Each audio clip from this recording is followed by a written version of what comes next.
यार वो सही है इसका मुंह पर वो वहां बना लेगा ऊपर उठ जाएगा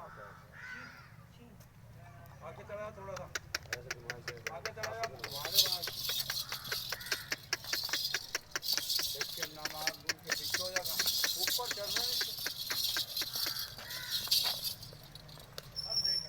समझ मंडी में इतना ना करे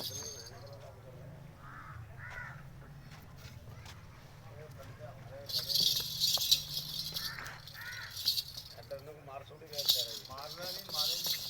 नहीं